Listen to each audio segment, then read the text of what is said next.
The morning had been perfect. A crisp breeze, clear skies, and the thrill of escaping city life for a day.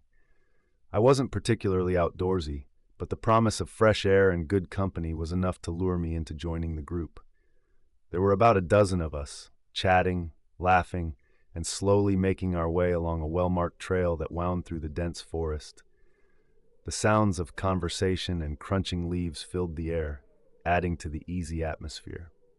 The path was wide enough for us to walk side by side, and I drifted between clusters of people, enjoying the flow of chatter. The scent of pine trees mixed with the earthy smell of damp soil, and I felt lighter than I had in weeks, the weight of work and obligations falling away with every step. As the trail began to narrow, the group naturally spread out, some surging ahead, eager to reach the next viewpoint, while others lagged behind to snap photos or admire the landscape. I wasn't worried about keeping pace. It wasn't that kind of hike. People wandered off and regrouped easily along the way. I slowed my steps to enjoy the scenery, soaking in the quiet beauty of the forest. The others were only a few steps ahead, or so I thought. At one point, I heard a soft, rustling sound off the trail, just enough to catch my attention. Curious, I paused, craning my neck to see what it was. Maybe a bird or a squirrel darting through the undergrowth. I stepped off the path for just a moment, scanning the bushes, expecting to catch a glimpse of movement. But there was nothing. The forest was still, the branches barely swaying in the breeze. I shrugged it off and turned back toward the trail, only to realize I didn't see anyone. I called out, expecting to hear a familiar voice call back, but the only answer was the soft whisper of the wind through the leaves. A small knot of unease began to form in my stomach, but I told myself it was nothing. I must have fallen behind without noticing, and the group couldn't be far ahead. I picked up my pace, hoping to catch up quickly, but with every step I took, the trail seemed emptier, the forest pressing in on me from both sides. I called out again, louder this time, but my voice felt flat, swallowed by the thick canopy above. The realization hit me slowly. I was alone, and no one had noticed. I stopped walking and stood still, listening carefully. The usual sounds of a forest, birds chirping, insects buzzing, seemed distant, muted, as if the woods had decided to hold their breath. I turned in place, scanning the path, but every direction looked the same, just endless trees and dirt stretching into the distance. I pulled out my phone, but the signal was gone, just like the battery, which had drained faster than I expected. I cursed under my breath and tried to retrace my steps, hoping to find a familiar landmark that would guide me back to the group. But the more I walked, the more the forest seemed to twist around me, as if the trail had shifted in my absence. The sun was already beginning to dip, casting long shadows across the path. How long had I been alone? And why hadn't anyone come back to look for me? I tried to stay calm, forcing myself to take slow, deliberate breaths. There was no need to panic yet. People get separated on hikes all the time. I just needed to keep moving, and I'd find them. But the forest felt different now, colder, darker. Each step seemed to carry me deeper into unfamiliar territory, and every shadow between the trees looked just a little too long, a little too still. As the last light faded from the sky, the forest grew eerily silent. I had always thought of silence as comforting, but out here it felt wrong, like a warning. I stopped walking, trying to get my bearings, when I heard it, faint at first, just a soft rustling in the distance. At first, I thought it might be the group coming back for me, and a wave of relief washed over me. But the relief was short-lived. The sounds were wrong, too soft, too deliberate. It wasn't the sound of footsteps or conversation. It was something else. The rustling was soon joined by another noise, low, guttural, and strange, a noise that sent a chill down my spine.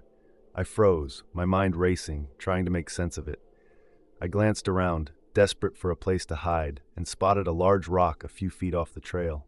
I crouched behind it, pressing my back against the cold stone, trying to quiet my breathing. The noises were getting closer. Whatever was making them wasn't far off now, and every instinct told me to stay hidden. The air grew heavy, thick with the kind of fear you can't shake, no matter how hard you try. I clenched my fists, willing the strange sounds to pass, but they didn't. Instead, they grew louder, creeping closer through the undergrowth, as if whatever was out there knew exactly where I was hiding. The air was suffocating as the strange noises closed in. I gripped the edges of the rock, hoping I wouldn't need to move, hoping whatever it was would pass by. But then I saw it, something moving between the trees, gliding silently, as if it wasn't bound by the rules of this world. It wasn't an animal, at least not any animal I knew. It had no clear shape, just a dark, shifting mass that blended with the shadows around it. I blinked, hoping my eyes were playing tricks on me, but it was still there, sliding closer. I watched the figure drift through the darkness. It moved unnaturally, without any sound, as if it was part of the night itself. I held my breath, praying it wouldn't see me. The thing hovered just beyond the rock, close enough that I could feel the weight of its presence pressing down on me. And then it stopped.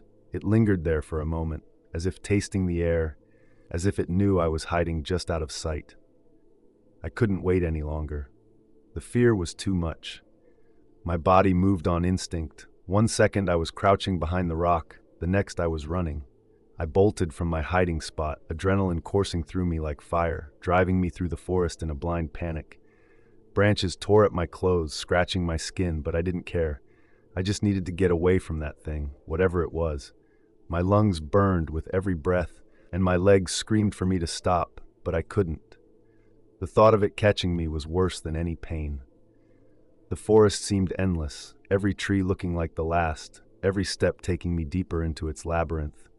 My mind raced, trying to keep track of where I was, but it was impossible in the dark. The creature's presence loomed behind me, though I couldn't hear it. I just knew it was there. And then I felt the ground shift beneath my feet. I had no time to react. My boot caught on a rock, and I was airborne, tumbling forward through the darkness. The edge of a small cliff appeared before me, but I was moving too fast to stop. My body hit the ground hard, and I felt myself falling, the air rushing past me as I plunged off the ledge. The fall felt like it lasted forever, but the impact came in an instant. I slammed into the rocky ground below, pain shooting through my limbs as my body twisted awkwardly on the uneven surface. My head struck something sharp, a jagged rock, and everything went black. For a while, there was nothing but darkness. Time lost all meaning as I drifted in and out of awareness, caught in a haze of confusion and pain. In the moments I was conscious, I thought I could hear things moving around me, soft rustling sounds and faint whispers carried on the wind. But I couldn't tell if they were real or just figments of my fading mind. The cold seeped into my bones, and I wondered if this was how it would end, alone, broken, and lost in the depths of the forest. I tried to move, but my body wouldn't respond. The darkness swallowed me whole, and I welcomed the silence that came with it. The next thing I knew, I was staring at a ceiling I didn't recognize. Bright lights buzzed overhead, and the sterile scent of antiseptic filled the air. I blinked, disoriented, as the blurry shapes around me sharpened into a hospital room. Pain throbbed through my skull, and my limbs felt heavy, as if I'd been pulled from the bottom of the ocean. A nurse appeared at my side, smiling gently. Finally awake, she said softly, "You've been through quite an ordeal." I tried to sit up, but the pain forced me back down. My head ached, and my body felt like it had been shattered and poorly reassembled. The nurse told me I'd been found by a search party at dawn, lying unconscious at the base of a cliff. The group had realized I was missing shortly after nightfall and alerted rescuers. They had found me just in time, she said. But her words offered little comfort. My mind was still trapped in the forest, replaying the night's events in a loop I couldn't escape. The creature, the fall, the cold darkness, it all felt too real to be just a nightmare. I tried to ask her about the forest, about what might have been out there, but she gave me a puzzled look. "You were lucky to be found," she said. "That's what matters."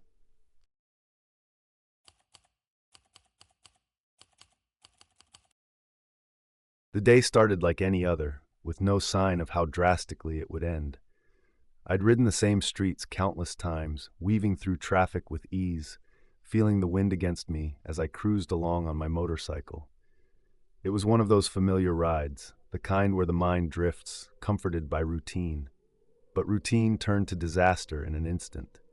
It happened at an intersection I knew well, a place where I had never encountered trouble before. As I approached, a car suddenly pulled out from a side street, cutting across my path without warning. There was no time to react. I slammed the brakes, but the tires skidded helplessly across the asphalt. In the next second, I was airborne, the world tilting as the impact launched me from the seat of my bike.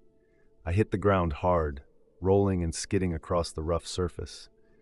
Every scrape and thud registered dimly as my body twisted and tumbled like a rag doll. The asphalt tore into me, and then, as quickly as it had begun, everything went black. When I woke up, the sterile smell of antiseptic filled my senses. Fluorescent lights buzzed faintly overhead, casting harsh white light onto the walls of the hospital room.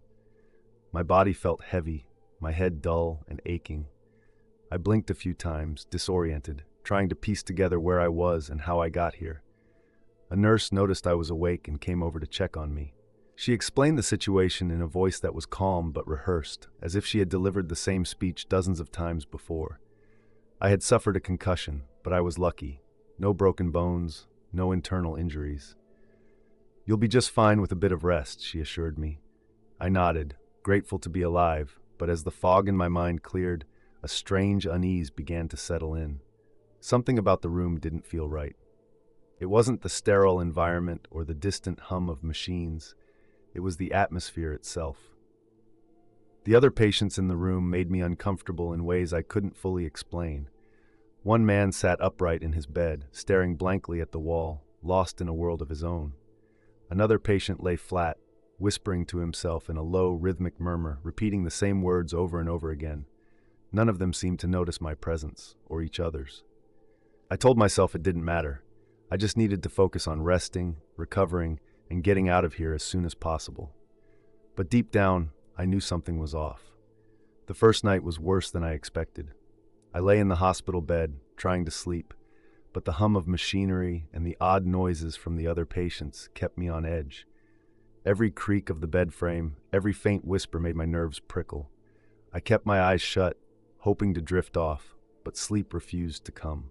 At some point during the night, I heard the sound of movement near my bed.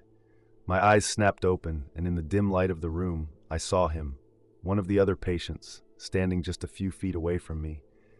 He was completely still, his face pale and expressionless, staring down at me as if I were some kind of puzzle he couldn't quite figure out. My heart raced. I sat up quickly, the sudden motion making my head throb. "What the hell are you doing?" I demanded, my voice sharper than I intended. The man blinked slowly, as if just realizing where he was. "I got confused," he mumbled, not meeting my eyes.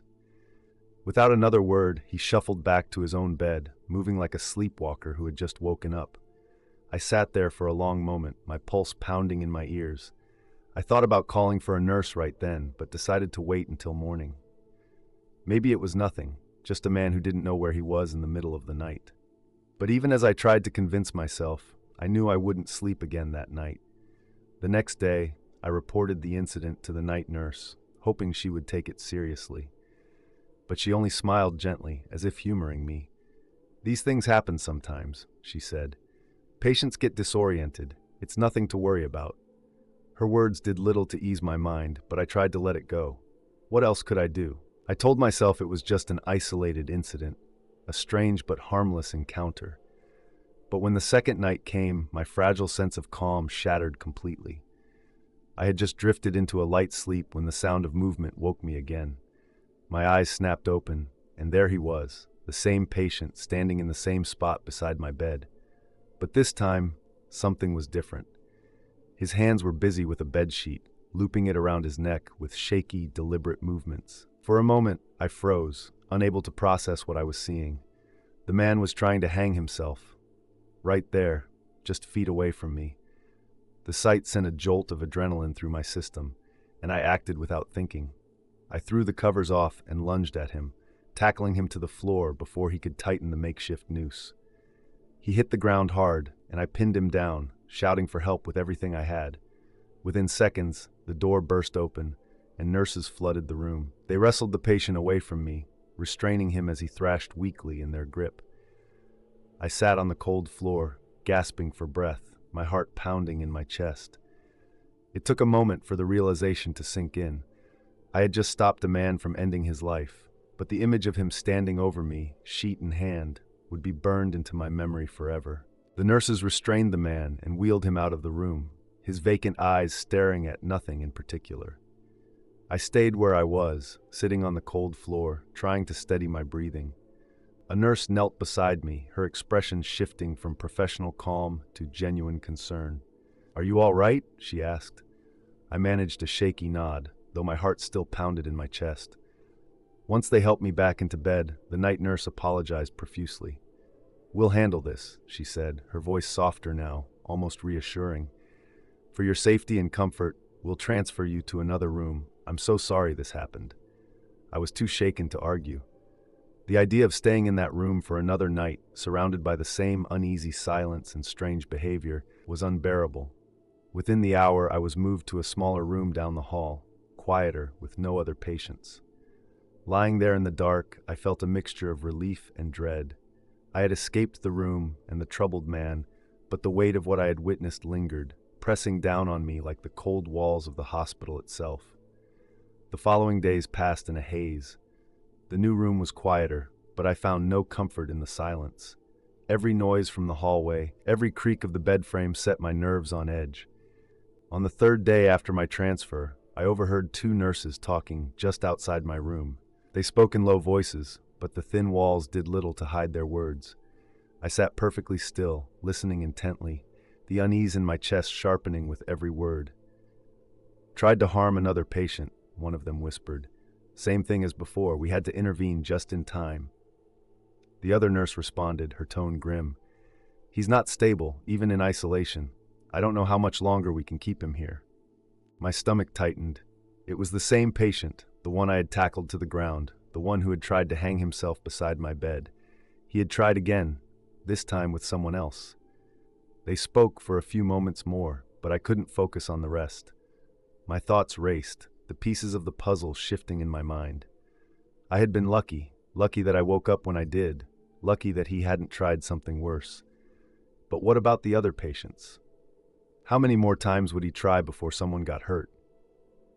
A few days later, I learned the patient had been discharged. He had recovered, they said. He was stable enough to leave, to rejoin the world outside the hospital walls. I left the hospital not long after, but the experience stayed with me. I'd catch myself scanning the faces of strangers on the street, searching for a glimpse of him.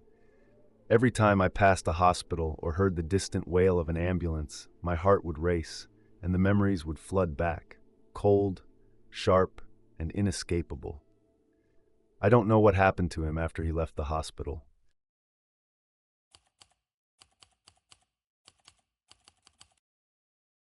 The night shift at the gas station always stretched on endlessly, each hour dragging as I waited for morning. The hum of the overhead fluorescent lights, the quiet drone of the refrigerator units in the back, and the occasional rattle from the soda machine were my only companions.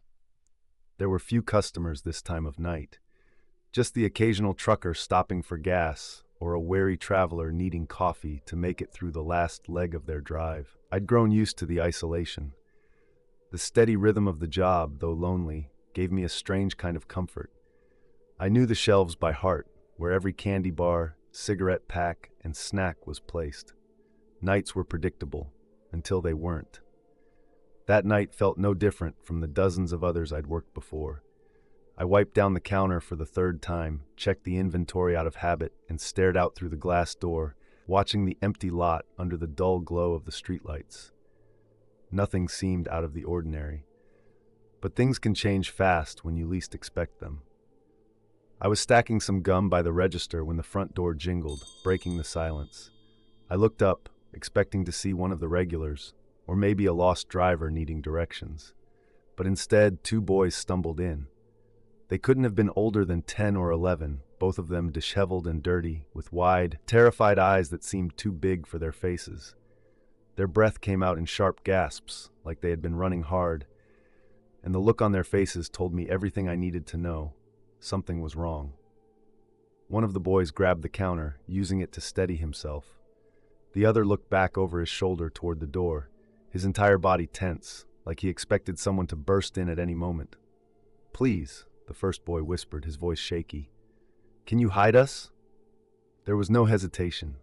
I nodded quickly and motioned them behind the counter. They ducked down, pressing themselves against the shelves where I kept the cleaning supplies. My heart pounded, but I tried to act normal, wiping my hands on my apron as I scanned the lot outside.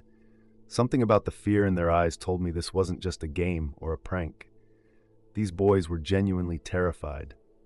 Minutes passed in tense silence. I stood behind the counter, pretending to flip through a magazine, but my heart hammered in my chest. I didn't know what or who might come through that door, but I had a bad feeling I wouldn't like the answer. Then the bell jingled again, and the door swung open. A woman stepped inside. She looked to be in her mid-40s, with sharp, searching eyes that flicked across the store like a predator scanning for prey. Her hair was messy, and her jacket hung awkwardly on her frame, as if she had thrown it on in a hurry. She walked straight toward the counter, her gaze locking onto mine. "Have you seen two boys come through here?" she asked, her voice low but edged with steel. I forced myself to keep my expression neutral, even though my pulse was racing. "No," I said, shaking my head. "Haven't seen anyone tonight." The woman's eyes narrowed, and I could feel her sizing me up, trying to decide whether I was lying. The tension between us was thick, and for a moment, I thought she might reach across the counter and grab me. "You sure?" she pressed, her tone harder now. "Don't lie to me." There was something about the way she spoke, cold, calculated, like she was used to getting what she wanted. A shiver ran down my spine, but I held my ground, shaking my head again. "No boys here," I repeated, hoping my voice didn't betray the fear creeping into my chest. After what felt like an eternity, the woman gave me one last piercing stare. Then, she turned on her heel and walked out the door, leaving the store as abruptly as she had entered. I exhaled slowly, my hands still gripping the edge of the counter. But it wasn't over yet. Through the glass doors, I saw the woman meet up with a man just outside the store. He was taller than her, with a heavy build and an expression of pure anger etched across his face. The two of them stood under the flickering streetlight, their voices rising into the quiet night. I couldn't make out every word, but the anger in their exchange was unmistakable. "You shouldn't have lost them," the man growled, his voice sharp and bitter. He shoved the woman hard, causing her to stumble back a step. She recovered quickly, shoving him in return, her voice rising in frustration. They argued like this for a few moments, their voices clashing in the still air. My stomach churned as I watched them, a sinking feeling telling me that I'd made the right choice by hiding the boys. Then, without warning, the couple turned and disappeared into the woods that stretched out beside the gas station.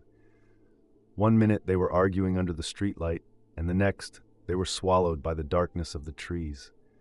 I stayed frozen behind the counter, my mind racing. I had no idea who those people were or why they were after the boys, but I knew one thing for certain: I needed to call the police. My hands shook as I reached for the phone, but I forced myself to stay calm.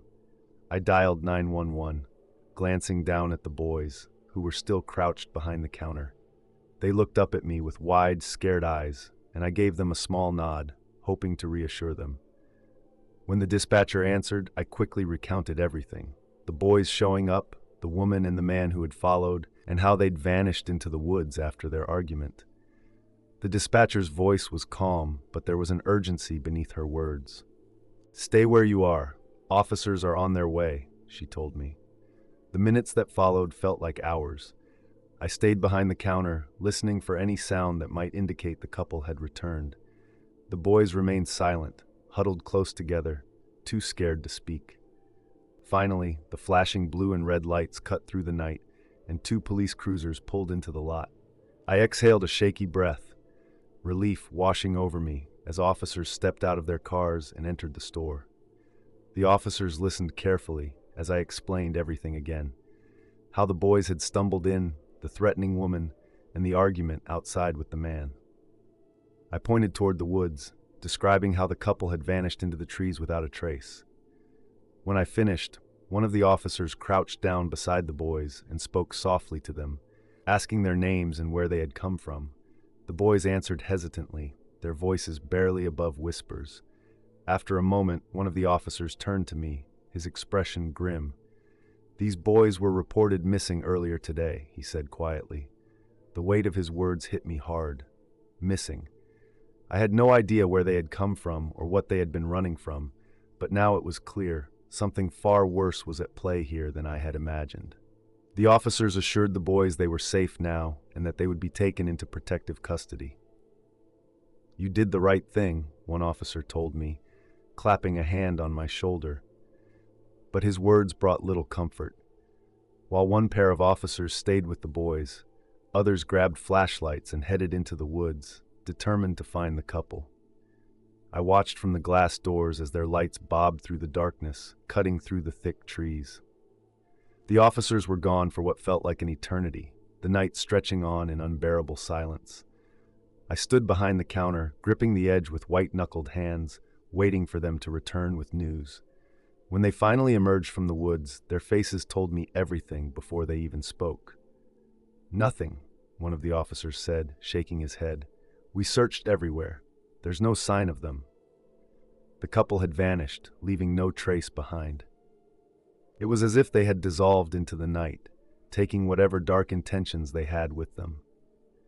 The police left with the boys soon after, promising to keep me updated if anything new came to light. I stood at the counter, watching as the cruisers drove off into the night, their flashing lights fading into the distance.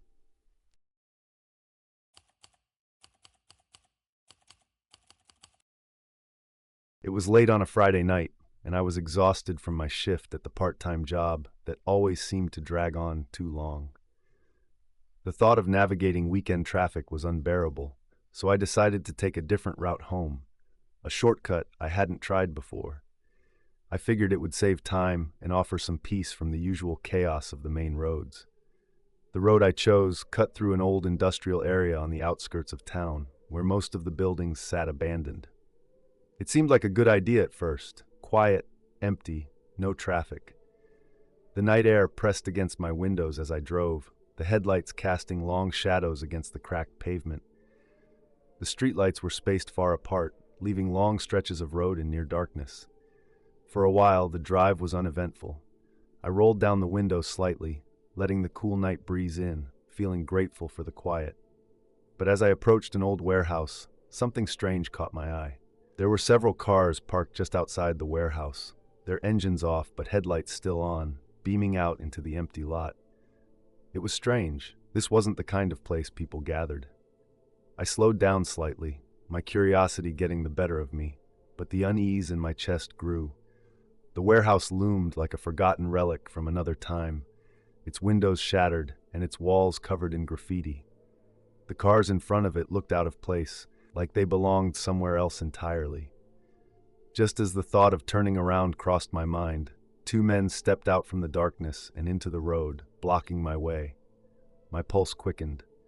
The two men were dressed in dark hoodies, their faces hidden in shadow. They walked toward my car without hesitation, as if they had been waiting for me to pass by. One of them motioned for me to roll down the window. Against every instinct screaming in my head, I lowered the window just a crack, enough to hear him but not enough for him to reach inside. The man leaned close, his voice too casual for the situation. "Lost, man?" he asked, tilting his head slightly. My mind raced for a response. "No, just passing through," I said, hoping my voice didn't betray the anxiety creeping up my spine. The man gave me a slow, deliberate smile, then glanced back toward the parked cars. That's when I saw them. More people standing around, their bodies half lit by the headlights. All of them were facing me, watching intently. Something was very wrong. I cleared my throat, trying to maintain my composure. "I need to get going," I said, gripping the steering wheel tightly. The second man, who had been silent until now, shook his head slowly. "Nah," he said, his voice low and deliberate. "You'll want to stick around for a bit." My heart pounded as the man standing closest leaned in further, resting his hand on the edge of my car door. His grip was loose but intentional, as if to remind me that he could stop me if he wanted. "You don't belong here," he muttered, his voice carrying a subtle warning beneath the words. Panic flared in my chest, but I forced myself to stay calm. My mind was already working on a way out. My heart pounded in my chest, and every second felt like an eternity. I knew I had to act quickly. The man's hand was still resting on the edge of my door, and the people near the parked cars kept watching, their faces obscured by shadows. I couldn't wait any longer. Without thinking, I threw the gear into reverse and slammed my foot on the gas. The tires screeched as the car jerked backward, forcing the man to stumble back. His expression twisted in anger, and I heard shouting behind me, but I didn't stop. The car fishtailed as I whipped the wheel around, completing a sharp U-turn that almost sent me into the curb. My heart raced, and adrenaline surged through my veins as I floored the gas pedal, speeding away from the warehouse. The sound of tires screeching echoed behind me. One of the cars from the group had started after me. I glanced into the rearview mirror and saw the headlights gaining on me, bright and unrelenting. The narrow road seemed to stretch endlessly, with no sign of other traffic or help in sight. My hands trembled on the steering wheel, but I kept my foot pressed on the gas, taking turns at random in the hopes of shaking them. Each corner felt sharper than the last, and every second dragged as the headlights stayed close behind me. My tires squealed on the asphalt as I made turn after turn, praying the roads wouldn't dead end. The car stayed close, its headlights glaring into my mirrors, but after a few more random turns, I noticed it starting to fall behind. I didn't let myself believe it just yet, not until I saw their lights vanish completely at the edge of a curve. I kept driving, speeding through the quiet streets until I finally reached the main road. The familiar glow of streetlights welcomed me like a lifeline, and I merged into traffic, surrounded by the comforting hum of other cars. Only then did I dare glance in the rearview mirror again. There was no sign of the car, no headlights, no trace of the people who had chased me. The adrenaline still coursed through my veins, but a flicker of relief washed over me. I had escaped. The lights of a gas station appeared up ahead, and I pulled into the lot, parking under the bright glow of the overhead lights. My hands were still shaking as I killed the engine, my breath coming in short, uneven bursts. I sat there in the driver's seat for what felt like hours, gripping the steering wheel tightly as I tried to calm down. My phone buzzed in the cup holder, missed messages from friends, wondering where I was, but I couldn't bring myself to respond just yet. I kept scanning the parking lot, expecting the car to reappear, but the lot stayed quiet.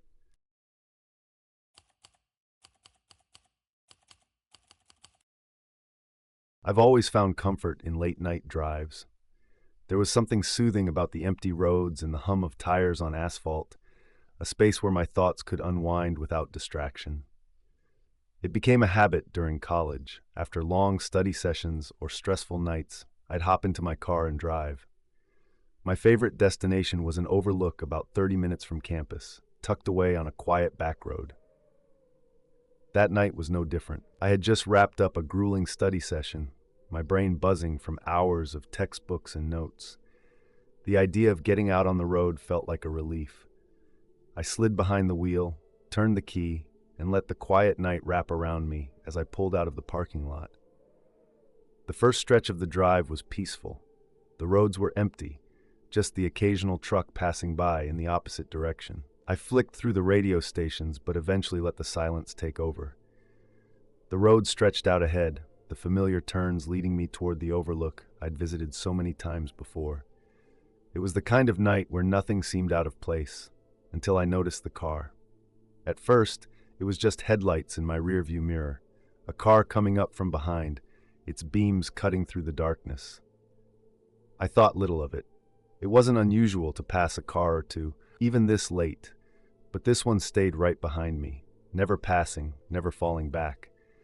The bright headlights glared in my mirrors, and I squinted, trying to focus on the road ahead. After a few minutes, I glanced at the clock on the dashboard, almost midnight. I shifted in my seat, a slight unease creeping in as the car maintained its steady distance. Then, the flashing lights came on. A stuttering red and blue glare lit up behind the windshield of the car, a cheap-looking setup tucked behind the glass of an old black sedan.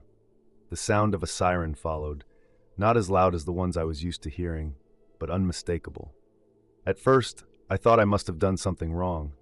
Maybe I had sped through a section of the road without noticing. I slowed the car and checked my speedometer, trying to piece together what I could have done to attract a patrol. But the longer I thought about it, the more something felt off. The car didn't look official. no markings, no decals. Just an ordinary black sedan with flashing lights that seemed out of place. The unease in my chest grew. Despite the creeping doubt in my mind, I did what most people would do. I pulled over. Maybe I was overreacting. Maybe it was just a cop with an unmarked vehicle. Those existed, right? The sedan pulled up right behind me, its headlights glaring into my rearview mirror. I rolled down my window slightly, just enough to talk, and watched as two men stepped out of the car. They didn't wear uniforms. No badges clipped to their belts, just plain clothes, jackets, jeans, and boots. The taller one approached my window, his face obscured by the glare of the headlights. He knocked on the glass with two knuckles and motioned for me to roll it down further. "Evening," he said, his tone casual but strangely flat. "We're with local law enforcement. We've had reports of suspicious activity in the area." I glanced at the badge hanging from his jacket pocket, but something about it didn't look right. It was dull, with no official seal or markings, just a piece of metal shaped like a badge. My heart started to race, but I forced myself to stay calm. "Suspicious activity?" I asked, hoping to keep my voice steady. The man nodded. "Yeah, routine stop. Just need you to step out of the vehicle for a quick check." Everything inside me screamed that something wasn't right. The man's tone was too casual, too rehearsed. His partner lingered by the sedan, hands stuffed in his jacket pockets, not saying a word. Something about the whole situation felt wrong, and the knot of fear in my stomach tightened. I tried to stall, my mind racing for a way out. "Do you have any ID?" I asked, hoping that if I kept them talking, I could figure out what to do. The man's expression shifted ever so slightly, just enough for me to notice. His friendly demeanor evaporated, replaced by something colder, sharper. "It's better if you don't make things difficult," he said, leaning in closer to my window. That's when I saw it, the detail that made everything click. The sedan had no police radio. There was no dispatch, no computer screen, just two walkie-talkies sitting on the dashboard, cheap and out of place. My heart pounded against my ribs. These weren't cops. I didn't know who they were or what they wanted, but I knew one thing. I had to get out of there. Before the man could say another word, I slammed the car into reverse. The tires squealed against the asphalt, and the car jolted backward. The man at my window jumped back just in time, shouting something I couldn't hear over the screech of my tires. I didn't give myself time to think. I twisted the wheel, shifted into drive, and floored the gas pedal. The engine roared as I sped away from the sedan, gravel kicking up behind me. My hands shook on the steering wheel, adrenaline surging through me as I raced toward the main highway. The road ahead felt like it stretched forever, my headlights cutting through the dark as I sped toward the main highway. I glanced in the rearview mirror, expecting to see the black sedan chasing after me, but all I saw was empty road. I couldn't slow down. Not yet. The tires squealed as I took the next curve too fast, but I didn't care. I had to put as much distance as possible between me and that car. My only goal was to reach the highway, to get back to where there were streetlights, traffic, and safety. When I finally saw the glow of the highway lights ahead, a wave of relief crashed over me. I shot onto the ramp, merging into the sparse flow of cars, the sedan nowhere in sight. Even with the highway lights above me and the comfort of other cars around, the fear lingered. I checked my mirrors over and over, half expecting the black sedan to appear at any moment. But it didn't. My body was trembling now, the adrenaline wearing off and leaving me feeling drained and shaky. I rolled down the window, hoping the cold night air would help clear my head. It was over, I told myself. I had escaped. But the fear didn't fade. I stayed on the highway, driving aimlessly for a while, afraid to go back to campus, afraid to stop. The hum of the tires on the road and the familiar glow of streetlights were the only things keeping me grounded. Eventually, I found myself pulling into the parking lot of a 24-hour diner, needing a moment to gather my thoughts. I sat there for a long time, staring at the steering wheel, trying to make sense of what had just happened. The next morning, after a restless few hours of sleep, I went to the local police station to report the incident. I told the officer at the desk everything: the black sedan, the fake badge, the walkie-talkies, and the men's demand that I get out of the car. The officer listened carefully, jotting down notes as I spoke. His expression was hard to read, somewhere between concerned and skeptical. When I finished, he closed his notebook and gave me a small nod. "We'll look into it," he said, his tone professional but non-committal. I left the station feeling uneasy. The officer had been polite, but I couldn't shake the feeling that nothing would come of it.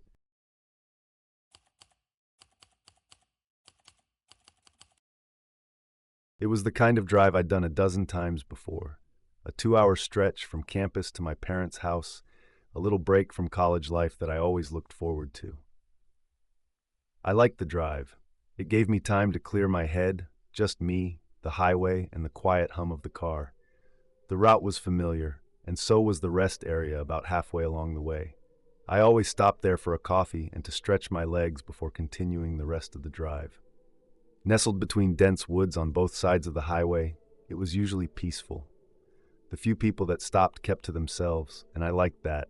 Just a quick stop, a recharge, and back on the road. That Friday night, the drive started out just like any other. I cruised along the highway, enjoying the emptiness of the road, my mind drifting between thoughts. When the sign for the rest area appeared, I signaled, pulled off the highway, and turned into the small lot. Everything seemed normal, until I saw him. As I pulled into a parking spot, I noticed a man sitting on one of the benches near the entrance to the building. He wasn't doing anything, just sitting there, but something about him felt off. His clothes were old and worn, but not in the way you'd expect from someone who was homeless. His face looked rough, with stubble that hinted at a few days without a shave. What unsettled me the most was how he watched people. He didn't move, didn't speak, just sat perfectly still, his eyes tracking every person who passed by with unsettling precision. It wasn't the kind of curiosity you'd expect from someone killing time. It was more like he was studying them, waiting for something. I grabbed a coffee from the vending machine inside and made my way back to my car, the strange man's presence weighing on my mind. I slid into the driver's seat but didn't leave right away. Instead, I sipped my coffee and kept an eye on him from the corner of my vision, trying to figure out what exactly felt so wrong. That's when I saw the second man. The second man appeared without warning, emerging from the thick woods that bordered the rest area. He moved with purpose, as if he knew exactly where he was going. He wore a dark jacket and jeans, blending into the night, and there was a strange familiarity in the way he looked toward the first man. The two men exchanged a glance, quick but deliberate. They didn't speak or nod, but it was enough to confirm my growing suspicion. This wasn't just a couple of random guys hanging around. They were connected, and whatever brought them here wasn't good. A knot of anxiety twisted in my stomach. I knew I had to leave before things escalated. Something about the way those two men moved made me feel like I was being lured into a situation I wouldn't walk away from easily. I put the coffee cup in the holder and opened my door, trying to act casual, as if nothing about the situation bothered me. My heart pounded in my chest as I stepped out, glancing toward the first man. He was still on the bench, but no longer seated. He was standing now, his gaze fixed on me. I quickened my pace, heading straight for my car. The man from the bench followed, his movements slow but deliberate, closing the distance between us with unsettling ease. He wasn't rushing, but there was no doubt in my mind that he was coming for me. The parking lot suddenly felt too quiet, as if the night itself was holding its breath. I tried to stay calm, unlocking my car with shaking hands and slipping into the driver's seat just as the man reached the edge of the lot. That's when I saw the second man again, now standing near the entrance to the rest area. He wasn't blocking the way outright, but the message was clear. He was there to keep me from leaving easily. I slammed the door shut and hit the lock button, my heart pounding so hard it felt like it might burst from my chest. Just as I fumbled with the keys, the first man reached my car and tapped lightly on the window. His knuckles barely made a sound, but the gesture sent a chill through me. I glanced at him through the glass. He was smiling, a strange, too wide smile that didn't reach his eyes. It was the kind of smile that felt forced, like it was practiced for effect. He leaned in slightly and said, "Your rear tire looks flat. You should step out and check it." Every instinct screamed at me to stay inside. Something about the way he said it was too casual, too deliberate. I knew if I opened that door, I wouldn't be getting back in so easily. I forced a polite smile through the glass and said, "Thanks, I'll take care of it later." My voice sounded steadier than I felt, but inside, panic was clawing at me. The man's smile vanished, his expression turning cold in an instant. He stared at me for a long second, the way a predator watches prey just before pouncing. Then, without another word, he gave a small nod, as if acknowledging that I wasn't going to play along, and turned back toward the bench. I exhaled, my breath shaky, and shifted the car into reverse. As I backed out of the parking space, I glanced toward the entrance. The second man was still standing there, motionless, his eyes locked on me the entire time. He didn't move, didn't wave, didn't say anything. He just watched, his gaze never leaving my car. I could feel the weight of his stare, and it made my skin crawl. My hands trembled as I maneuvered the car toward the exit. I tried to act normal, to drive slowly so it wouldn't look like I was panicking, but every fiber of my being urged me to hit the gas and get out of there. As I passed the second man, his eyes tracked me the whole way. I knew, without a doubt, that if I had hesitated even for a moment longer, things would have gone very differently. Once I reached the main road, I accelerated. I glanced in the rearview mirror over and over, expecting to see one of them following me. But the road behind me stayed empty, the rest area disappearing into the darkness. I drove for another 20 minutes before pulling into a gas station. I needed a moment to breathe, to let the adrenaline drain from my system. I parked under the bright lights and sat there, hands still shaking on the wheel, trying to process what had just happened. After a few minutes, I climbed out of the car and went to inspect the rear tire, half expecting to find something wrong. But the tire was fine, fully inflated, no punctures, no signs of damage. That's when it hit me. The tire warning had been a trick, a way to get me out of the car. If I had stepped out, I don't know what would have happened, but I knew it wouldn't have been good.